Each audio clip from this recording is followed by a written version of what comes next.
프롤로그, 어둠 속에서 피어난 불멸의 문학.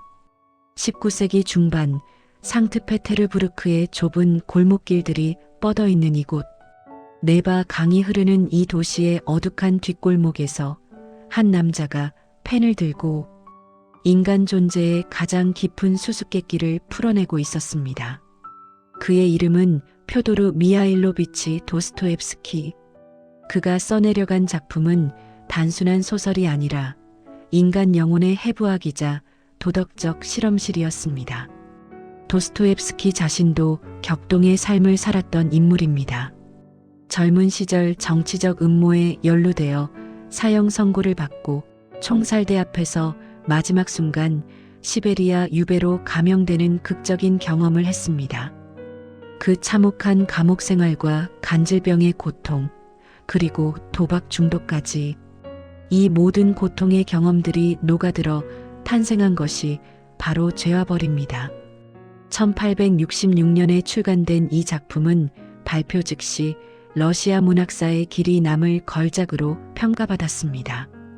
하지만 그 진정한 가치는 시간이 흐르면서 더욱 선명해졌습니다. 이 소설이 던지는 질문들은 19세기 러시아를 넘어 오늘날 우리의 일상 속에서도 여전히 살아 숨쉬고 있기 때문입니다. 1장, 라스콜리코프라는 인간, 이성의 오만과 도덕의 경계선. 로디온 로마노비치 라스콜리코프. 이름 자체가 분열을 의미하는 이 청년은 도스토옙스키가 창조한 가장 복합적인 인물 중 하나입니다. 23세의 법대생인 그는 극도의 가난에 시달리고 있습니다.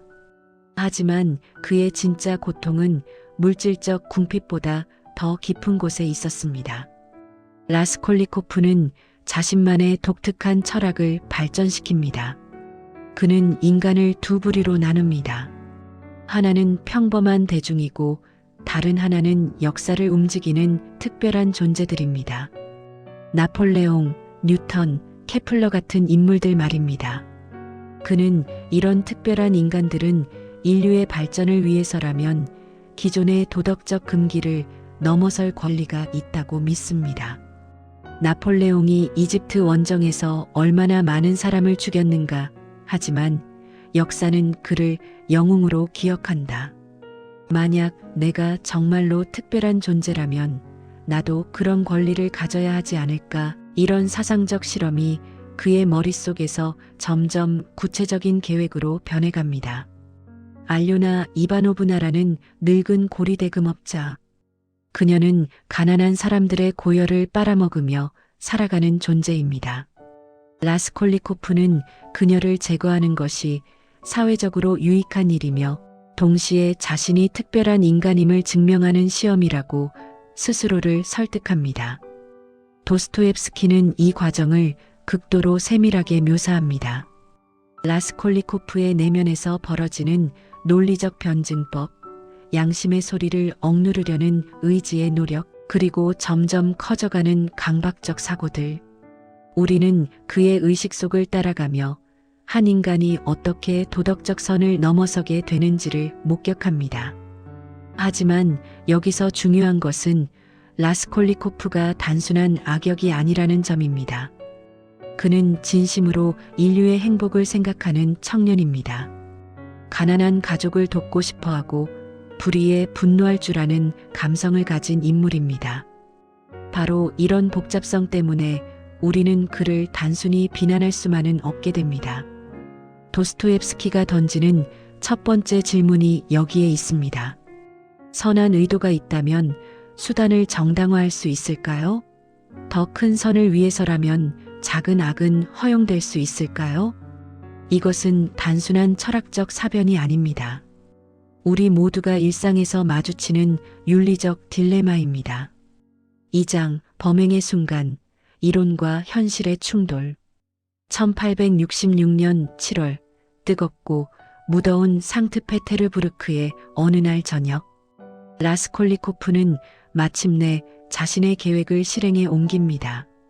도끼를 들고 알료나 이바노브나의 집으로 향하는 그의 발걸음 하나하나를 도스토옙스키는 극도의 긴장감으로 그려냅니다.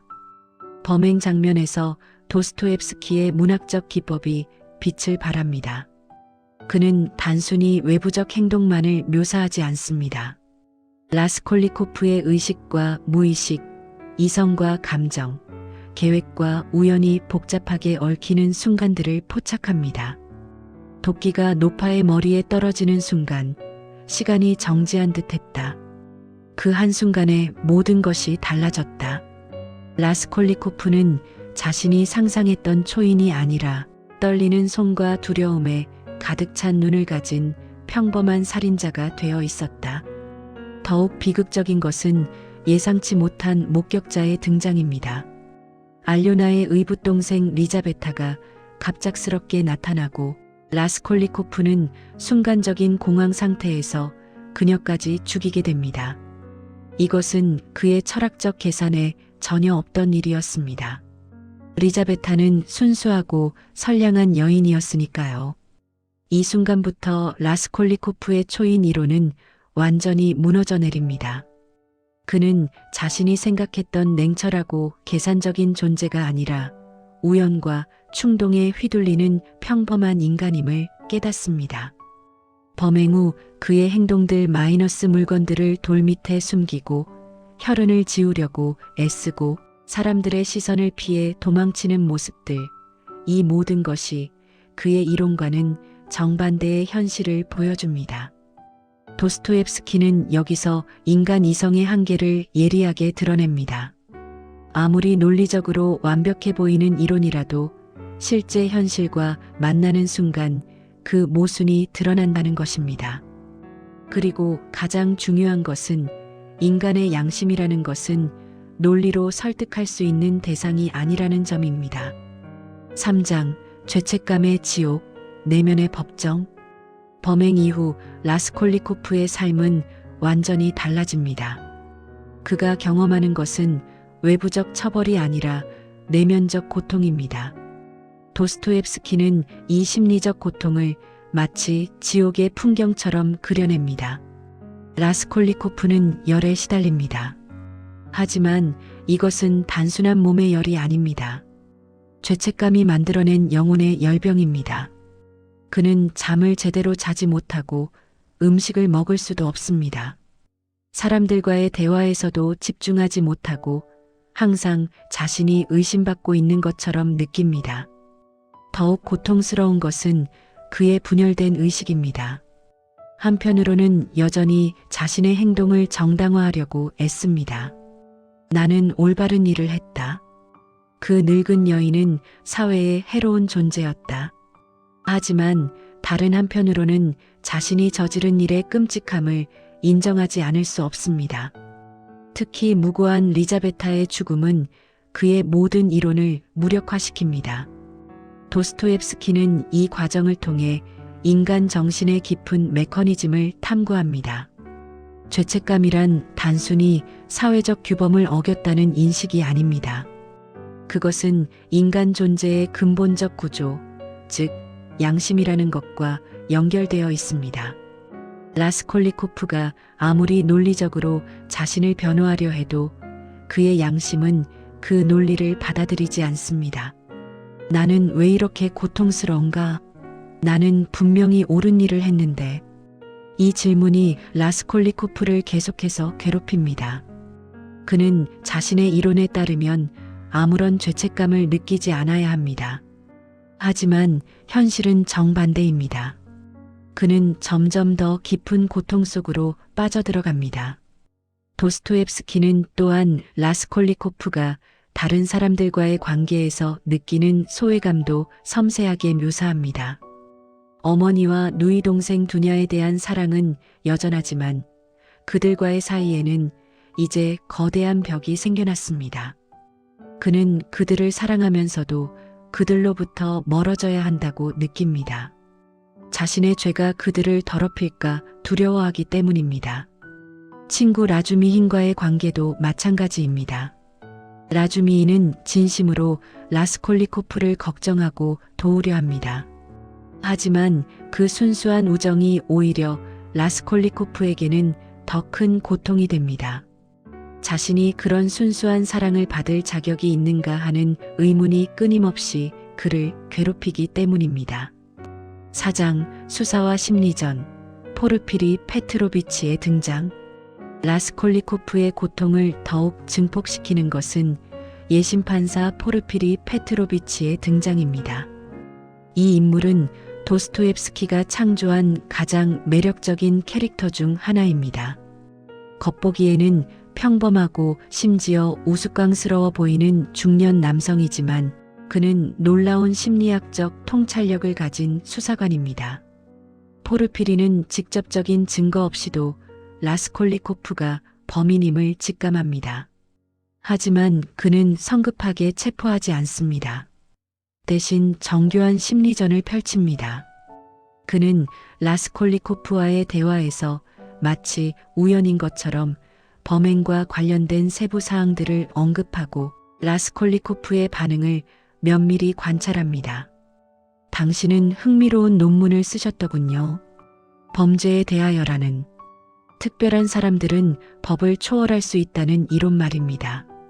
포르피리의 이런 발언들은 라스콜리코프에게 엄청난 충격을 줍니다. 자신의 내면이 완전히 꿰뚫어 보이는 듯한 느낌을 받기 때문입니다. 하지만 동시에 포르피리는 직접적인 고발은 하지 않습니다. 오히려 친근하고 철학적인 대화를 나누는 듯한 태도를 유지합니다. 이 심리전은 단순한 수사 기법을 넘어서 도스토옙스키의 인간 이해의 깊이를 보여줍니다. 포르피리는 라스콜리코프를 단순히 범죄자로 보지 않습니다. 그는 그를 고통받는 인간으로 자신의 행동 때문에 괴로워하는 존재로 봅니다. 당신은 스스로를 처벌하고 있습니다. 법이 처벌하기 전에 말입니다. 포르피리의 이런 통찰은 라스콜리코프에게 깊은 인상을 남깁니다. 이것은 단순한 수사관의 추론이 아니라 인간 본성에 대한 깊은 이해에서 나온 말이기 때문입니다. 두 사람 사이의 심리전은 소설의 가장 긴장감 넘치는 부분 중 하나입니다. 하지만 이것은 단순한 범인 찾기 게임이 아닙니다. 오히려 인간의 양심과 죄의식, 그리고 진실에 대한 갈망을 탐구하는 철학적 대화에 가깝습니다. 5장 소냐, 사랑과 구원의 상징. 라스콜리코프의 어둠 같은 삶에 한 줄기 빛을 가져다주는 존재가 바로 소냐 마르멜라도바입니다. 이 18세의 소녀는 도스토옙스키 문학에서 가장 숭고한 인물 중 하나로 여겨집니다. 하지만 그녀의 삶은 결코 쉽지 않습니다. 소냐는 알코올 중독인 아버지 마르멜라도프와 계모, 그리고 3명의 어린 동생들을 부양하기 위해 창녀가 되었습니다. 사회적으로는 가장 천한 위치에 있지만 그녀의 정신적 세계는 누구보다 순수하고 숭고합니다. 그녀는 자신의 희생을 원망하지 않으며 오히려 가족에 대한 사랑으로 그 모든 고통을 감내합니다. 라스콜리코프와 소냐의 만남은 소설의 가장 중요한 전환점 중 하나입니다. 처음에 라스콜리코프는 소냐에게 일종의 동료의식을 느낍니다. 그녀도 자신처럼 사회적 금기를 넘어선 존재라고 생각하기 때문입니다. 하지만 곧 그는 자신과 소냐 사이에 근본적인 차이가 있음을 깨닫습니다. 소냐는 자신의 행위를 정당화하지 않습니다. 그녀는 자신이 죄인이라는 것을 인정하지만 동시에 하나님의 사랑과 자비를 믿습니다. 그녀의 신앙은 맹목적인 것이 아니라 고통 속에서도 사랑을 잃지 않는 강인한 정신력에 바탕을 두고 있습니다. 라스콜리코프가 소냐에게 자신의 죄를 고백하는 장면은 소설의 하이라이트 중 하나입니다. 그는 소냐만이 자신을 이해할 수 있을 것이라고 생각합니다. 하지만 소냐의 반응은 그의 예상과 다릅니다. 그녀는 그를 비난하지 않지만 그렇다고 그의 행동을 정당화해 주지도 않습니다. 당신은 하나님과 자신을 배신한 것입니다. 소냐의 이 말은 라스콜리코프에게 새로운 관점을 제시합니다. 그의 범행은 단순히 사회적 법률을 위반한 것이 아니라 더 근본적인 차원에서의 배신행위라는 것입니다. 하지만 동시에 소냐는 그에게 구원의 가능성도 제시합니다. 라자로를 다시 살려주신 예수님처럼 당신도 다시 살아날 수 있습니다. 소냐가 라스콜리코프에게 들려주는 라자로의 부활 이야기는 소설의 핵심 메타포 중 하나입니다. 죽음에서 생명으로, 절망에서 희망으로, 죄에서 구원으로의 가능성을 상징합니다. 6장 고백과 체포, 진실의 무게. 라스콜리코프의 내적 투쟁이 절정에 달하면서 그는 점차 진실을 말해야 한다는 강박에 시달리게 됩니다. 이것은 단순히 법적 처벌에 대한 두려움 때문이 아닙니다. 오히려 그는 자신의 거짓된 삶을 더 이상 견딜 수 없게 된 것입니다. 포르피리와의 마지막 만남에서 라스콜리코프는 거의 자백 직전까지 갑니다. 포르피리는 이미 모든 것을 알고 있다는 듯한 태도로 그에게 자수를 권합니다. 당신은 이미 충분히 고통받았습니다. 이제 진실을 받아들일 때가 되었습니다. 하지만 정작 결정적인 순간에 라스콜리코프는 여전히 망설입니다. 그의 자아는 여전히 자신의 이론에 매달려 있기 때문입니다. 이때 예상치 못한 사건이 일어납니다. 화가 니콜라이가 자신이 살인을 저질렀다고 거짓 자백을 하는 것입니다. 이 사건은 라스콜리코프에게 큰 충격을 줍니다. 무고한 사람이 자신의 죄를 뒤집어 쓰게 될 상황에 직면하면서 그는 자신의 진정한 모습을 보게 됩니다. 만약 자신이 정말로 특별한 인간이라면 이런 상황을 그냥 방관할 수 있을까요? 결국 라스콜리코프는 소냐의 조언에 따라 광장에서 땅에 입맞추고 자신의 죄를 고백합니다. 이 상징적 행위는 그가 자신의 오만을 버리고 인간성을 회복하는 첫 번째 단계입니다. 나는 살인자입니다. 이 고백은 단순한 죄의 인정이 아닙니다.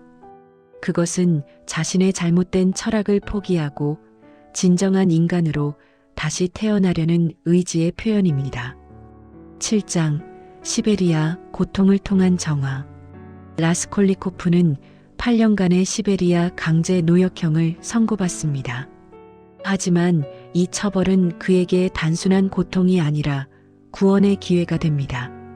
도스토옙스키 자신이 시베리아 감옥에서의 경험을 바탕으로 이 부분을 생생하게 그려냅니다.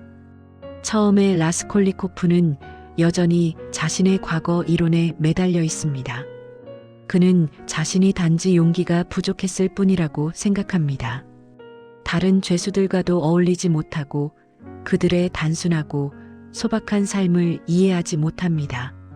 하지만 시간이 흐르면서 변화가 시작됩니다. 특히 소냐가 그를 따라 시베리아까지 오면서 그의 정신적 치유 과정이 본격화됩니다. 소냐는 그곳에서도 다른 죄수들과 그들의 가족들을 도우며 사랑과 헌신의 모범을 보입니다. 라스콜리코프에게 결정적인 변화가 오는 것은 그가 중병에 걸렸을 때입니다. 죽음의 문턱에서 그는 마침내 자신의 진정한 모습을 보게 됩니다. 그의 이론적 자아가 완전히 무너지고 순수한 인간 본성만이 남게 되는 것입니다. 나는 왜 그녀를 사랑하지 않았을까? 나는 왜 그 순간을 알아보지 못했을까? 회복 후 라스콜리코프는 완전히 다른 사람이 되어 있습니다. 그는 이제 다른 죄수들과 자연스럽게 어울리며 그들의 소박한 지혜를 이해하게 됩니다. 더 중요한 것은 그가 진정으로 소냐를 사랑하게 된다는 점입니다. 이것은 단순한 연애 감정이 아니라 영적인 차원에서의 사랑입니다. 8장 부활과 새로운 시작. 소설의 마지막 부분에서 도스토옙스키는 라스콜리코프의 완전한 정신적 부활을 그립니다. 그는 이제 과거의 자신을 완전히 벗어던지고 새로운 인간으로 다시 태어납니다. 그는 마침내 자유로워졌다. 그를 괴롭혔던 모든 것들, 교만, 이론, 고독, 이 모든 것이 사라졌다. 이제 그의 앞에는 점진적인 갱생과 점진적인 새 생활로의 이행만이 놓여 있을 뿐이었다. 라스콜리코프와 소냐의 사랑은 이제 진정한 의미를 갖게 됩니다. 그것은 단순한 개인적 감정을 넘어서 구원과 재생의 상징이 됩니다. 두 사람은 서로의 고통을 통해 더 깊은 이해에 도달했고 진정한 사랑이 무엇인지를 깨닫게 되었습니다. 도스토옙스키는 여기서 중요한 메시지를 전달합니다. 인간의 구원은 이론이나 철학을 통해서가 아니라 사랑과 고통, 그리고 진정한 회개를 통해서만 가능하다는 것입니다. 라스콜리코프의 긴 여정은 결국 이 진리에 도달하기 위한 과정이었습니다. 9장 문학 기법의 혁신. 죄와 벌은 내용뿐만 아니라 형식 면에서도 혁신적인 작품입니다. 도스토옙스키가 사용한 문학 기법들은 후에 많은 작가들에게 영향을 주었습니다. 먼저 주목할 것은 그의 심리 묘사 기법입니다. 그는 인물의 외적 행동뿐만 아니라 내적 의식의 흐름을 생생하게 포착합니다. 라스콜리코프의 의식 속에서 벌어지는 갈등과 모순들을 마치 우리가 직접 체험하는 것처럼 느끼게 만듭니다. 특히 이중의식의 묘사가 탁월합니다. 라스콜리코프는 동시에 여러 가지 상반된 생각과 감정을 경험합니다. 이런 복잡한 심리 상태를 도스토옙스키는 중층적인 내러티브를 통해 효과적으로 전달합니다. 또한 대화를 통한 철학적 탐구도 주목할 만합니다. 라스콜리코프와 포르피리의 대화, 라스콜리코프와 소냐의 대화 등은 단순한 정보 전달이 아니라 사상의 충돌과 발전을 보여줍니다. 이런 대화를 통해 독자들도 자연스럽게 철학적 사유에 참여하게 됩니다. 상징과 메타포의 사용도 효과적입니다. 라자로의 부활 이야기, 십자가의 상징, 시베리아의 광야 등은 모두 작품의 주제의식을 강화하는 역할을 합니다. 서사 구조면에서도 혁신적입니다. 전통적인 선형적 플롯보다는 인물의 내적 발전을 중심으로 한 심리적 플롯을 구사합니다. 범죄 자체보다는 범죄 후의 심리적 과정에 초점을 맞춘 것도 당시로서는 참신한 접근이었습니다. 10장 인물들의 상징적 의미. 죄와 벌의 등장인물들은 각각 독특한 개성을 가지면서도 동시에 상징적 의미를 담고 있습니다. 라스콜리코프는 분열된 현대인의 전형입니다. 이성과 감정, 이론과 현실, 개인과 사회 사이에서 갈등하는 현대인의 모습을 보여줍니다. 그의 이름 자체가 분열을 의미한다는 것도 의미심장합니다. 소냐는 구원하는 사랑의 상징입니다. 사회적으로는 가장 낮은 위치에 있지만 정신적으로는 가장 숭고한 인물로 그려집니다. 그녀를 통해 도스토옙스키는 진정한 가치가 무엇인지를 보여줍니다. 포르피리는 지혜로운 법의 대변자입니다. 그는 단순히 범인을 잡는 수사관이 아니라 인간의 본성을 이해하는 심리학자이자 철학자입니다. 그의 수사 방법은 처벌보다는 치유에 가깝습니다. 두냐는 새로운 여성의 모델입니다. 전통적인 여성의 역할에 만족하지 않고 자신의 삶을 주체적으로 개척하려는 의지를 보입니다. 하지만 동시에 가족에 대한 사랑도 잃지 않습니다. 스비드리가일로프는 타락한 개인주의의 극단을 보여줍니다.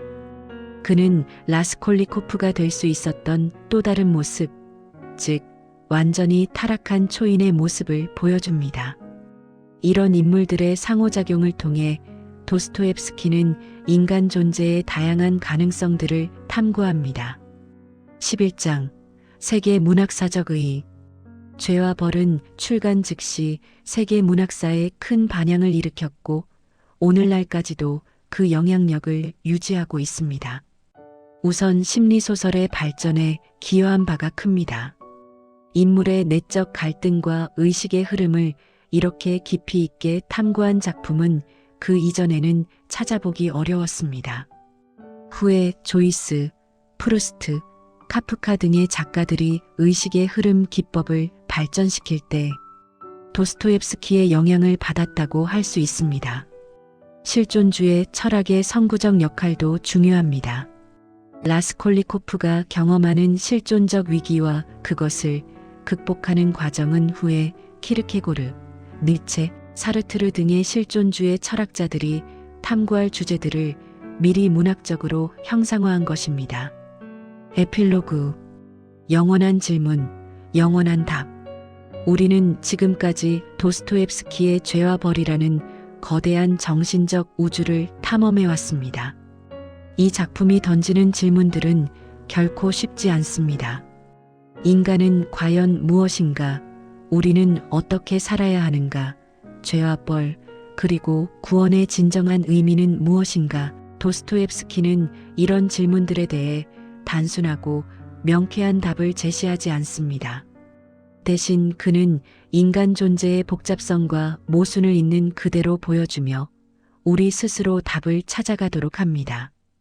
그의 문학은 해답을 주는 것이 아니라 올바른 질문을 던지는 것입니다.